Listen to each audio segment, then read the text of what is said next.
Hello guys, स्वागत है आपका कोरियन ड्रामा एक्सप्लेनर चैनल पर। और आज हम बात करने वाले हैं हाल ही में रिलीज हुए कोरियन ड्रामा गोल्डन स्पून के हिंदी एक्सप्लेनेशन के बारे में। इस एपिसोड की शुरुआत में हमें कोरिया की फाइनेंशियल हालत के बारे में बताया जाता है, जहां गरीब बहुत ही गरीब हैं और अमीर बहुत ही अमीर हैं। फिर हमें एक क्लासरूम दिखाई जाती है जिसमें पढ़ने वाले बच्चे दो अलग अलग ग्रुप्स में बटे होते हैं।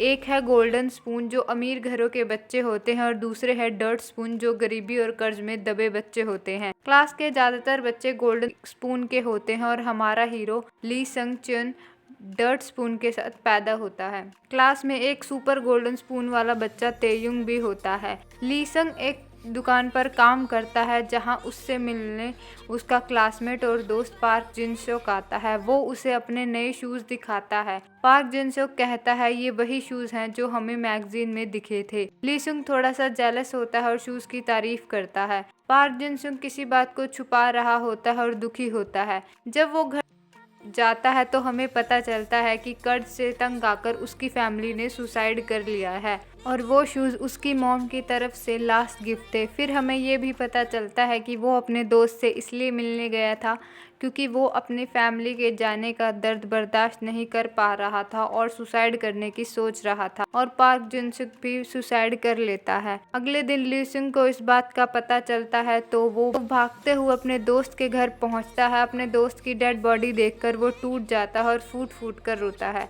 उसके फ्यूनरल वाले दिन ली सुंग उसके साथ बिताए गए पलों को याद करता है और इमोशनल हो जाता है। तभी वहाँ तेयुंग और उसके डैड भी पहुँचते हैं। उसके डैड दोशिन ग्रुप के चेयरमैन होते हैं जो कोरिया की सेकेंड लार्जेस्ट कंपनी है।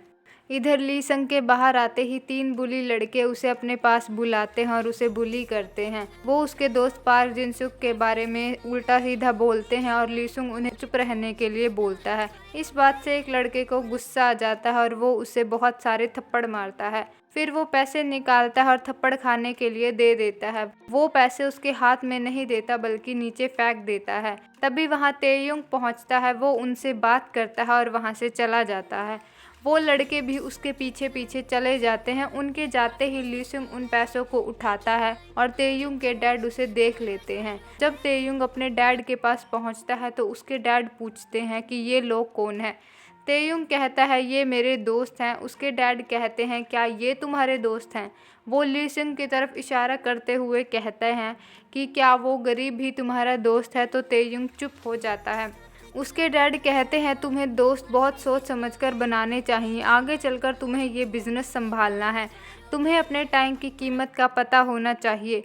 तेयुंग अपने डैड की इस बात पर हामी भरता है। फिर नई लड़की जूही को दिखाया जाता है जो ली सुंग वाली शॉप पर काम करने के लिए आती है। ली सुंग उसे काम समझा देता है और वहाँ से जाने लगता है। तो जूही उसे रोक कर पूछती है तुम्हारे फेस पर क्या हुआ है। तो ली सुंग कहता है उसे अपने काम से काम रखना चाहिए। ये बोलने के बाद वो वहाँ से चला जाता है। फिर हमें ली सुंग की फैमिली को दिखाया जाता है। उसकी मॉम वेटर का काम करती है और उसके डैड नाकामयाब वेबटून राइटर होते हैं। मकान मालिक उनसे घर का किराया मांगने आते हैं लेकिन उनके पास पैसे नहीं होते और उसके डैड छुप जाते हैं। ली सुंग की मॉम और सिस्टर कहती हैं कि डैड यहाँ नहीं है, आप किसी और दिन आना। वो कहते हैं कि हम तब तक नहीं जाएंगे जब तक तुम्हारे डैड यहाँ नहीं आते। तभी ली सुंग वहाँ आ जाता है। वो अपने डैड को देख लेता है और उन लोगों को बताता है कि उसके डैड यहीं छिपे हुए हैं। उसके डैड बाहर आ जाते हैं और ली सुंग अपने रूम में चला जाता है। वो एक बॉक्स निकालता है जिसमें वो पैसे रखे होते हैं जो उसे पिटने के बाद मिले होते हैं। तभी उसकी सिस्टर वहां आती है और उसे डांट लगाती है। वो कहती है कि मैं जानती हूँ कि तुम डैड को नापसंद करते हो लेकिन आज तो तुमने हद ही पार कर दी। ली सुंग कहता है उनके कर्ज लेने की वजह से ही हम इस हालत में हैं। उसकी सिस्टर कहती है तुम भी जानते हो वो पैसे उन्होंने खुद के लिए नहीं लिए थे। तभी उसकी नज़र ली सुंग के पैसे पर पड़ती है। वो कहती है कि इन पैसों से घर का किराया दिया जा सकता है। ली सुंग पैसे देने से मना करता है और कहता है मैंने इन पैसों के लिए बहुत कुछ सहा है। वो अपनी सिस्टर को रूम से बाहर निकाल देता है। उसकी सिस्टर अपनी मॉम से पूछती है कि इसे क्या हुआ है जो ये इतना इरिटेट हो रहा है। उसकी मॉम कहती हैं कि शायद पार्क जिनसुक की वजह से। उसकी सिस्टर पूछती है कि उसकी वजह से क्यों। ऐसा क्या हुआ है, लेकिन उसकी मॉम कुछ नहीं बताती। गुस्से में उसकी सिस्टर वहाँ से चली जाती है। इधर लीसुंग के डैड कॉमिक पर काम कर रहे होते हैं और तेयुंग उन्हीं की कॉमिक्स को पढ़ रहा होता है। तभी उसका बॉडीगार्ड बताता है कि उसे वो रिपोर्ट भी पढ़नी है जो उसके डैड ने उसे दी थी। वो डर जाता है और रिपोर्ट पढ़ने लगता है, लेकिन उसी टाइम उसके डैड आ जाते हैं। अपने डैड को देखकर वो डर जाता है और बताता है कि वो रिपोर्ट्स नहीं पढ़ पाया। उसके डैड कहते हैं कि तुम अपना टाइम वेस्ट कर रहे हो और तुम्हारे चांसेस खत्म हो रहे हैं। अगर तुम्हारे चांसेस खत्म हुए तो उसके जिम्मेदार तुम खुद होंगे। तेयुंग उनकी बातों से बहुत डर रहा होता है और उसकी हालत को देखकर हमें अंदाजा हो जाता है कि उसके डैड उसे बहुत ही बुरी पनिशमेंट देते होंगे। जब उसके डैड चले जाते हैं तब उसे पैनिक अटैक होता है और वो मेडिसिन लेकर शांत होता है। अगले दिन तेयुंग के क्लासमेट और दोस्त उसके घर इकट्ठे हुए होते हैं क्योंकि उसकी सौतेली माँ पियानो प्ले करती है। उनमें वो बुली लड़का पार्क जंगुन भी होता है जो लीसुंग को बुली करता है। वो अपने दोस्त से कहता है कि मैंने लीसुंग को भी यहाँ बुलाया है ताकि उसे बेइज्जत कर सकूं। परफॉर्मेंस खत्म होने के बाद उसकी सौतेली माँ पूछती है, तुम्हें मेरी परफॉर्मेंस कैसी लगी? तेयुंग कहता है, आपकी परफॉर्मेंस अच्छी थी पर लंबी थी। ये सुनकर वो चिढ़ जाती है और तेयुंग को पियानो प्ले करने के लिए कहती है। तेयुंग कहता है कि मुझे पियानो पसंद नहीं है। इधर लीसुंग को एक ओल्ड लेडी मिलती है जिसके पास कुछ अलग सी अजीब सी चीजें होती हैं। वो एक पेन को दिखाते हुए कहती हैं कि ये जादुई पेन है, तुम इससे जो भी लिखोगे वो सच हो जाएगा। लीसुंग कहता है कि आप अच्छा मजाक कर लेती हैं। वो एक स्पून को उठाकर पूछता है कि इसका प्राइस क्या है। वो लेडी कहती है 30,000 वॉन।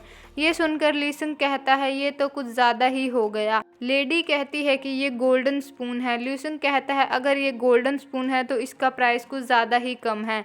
लेडी कहती है कि ये गोल्ड का स्पून नहीं है लेकिन जादुई स्पून है। तुम इस स्पून के साथ जिस दोस्त के घर खाना खाओगे उसके पेरेंट्स तुम्हें गोद ले लेंगे। लीसुंग उसकी बात पर यकीन नहीं करता और तेयोंग के घर आ जाता है। वो पार्क जंगुन का सामान देता है और जाने लगता है। तभी तेयोंग उसे रोक लेता है और कहता है कि अब तुम भी इस घर के गेस्ट हो, खाना खाकर ही जाना। वो उसके लिए कुर्सी लगवाता है और वो खाना खाने लगते हैं। बुली बॉय कहता है इसे खाने की आदत मत लगाओ, ये इसकी औकात के बाहर का खाना है। तेयुंग कहता है ये मेरा घर है और मैं इसे खाना खिला रहा हूँ, तुम्हें इस बात से कोई प्रॉब्लम नहीं आनी चाहिए। लेकिन बुली बॉय अपने हरकतों से बाज नहीं आता। जब उनकी नौकरानी उसे स्पून देने लगती है तो वो कहता है कि इसके लिए गोल्डन स्पून नहीं बल्कि स्टील के स्पून निकालो। तभी लीसुंग कहता है उसकी ज़रूरत नहीं है, मेरे माँ बाप ने मुझे गोल्डन स्पून दिया हुआ है, मैं किसी आम चम्मच में नहीं खाता। वो गोल्डन स्पून निकालता है और हमें पता चलता है कि उसने वो स्पून खरीद लिया था। वो खाना खाने लगता है और हमें पता चलता है कि शायद वो लेडी झूठ नहीं बोल रही थी क्योंकि वो अपने जादुई गोले में लीसुंग को देख रही होती है। वहाँ से निकलने के बाद लीसुंग सोचता है ये चम्मच महंगा तो था लेकिन इसके पैसे आज ही वसूल हो गए। फिर रात को वो डरावना सपना देखता है कि जिसमें उसकी फैमिली सुसाइड कर लेती है। वो चिल्लाने लगता है और बहुत रोता है, लेकिन जब उसकी आंख खुलती है तो उसे पता चलता है कि वो सपना ही देख रहा था। इसके बाद वो कॉमिक्स लिखने लगता है जिसमें वो ओल्ड लेडी की स्टोरी और गोल्डन स्पून की बात लिखता है।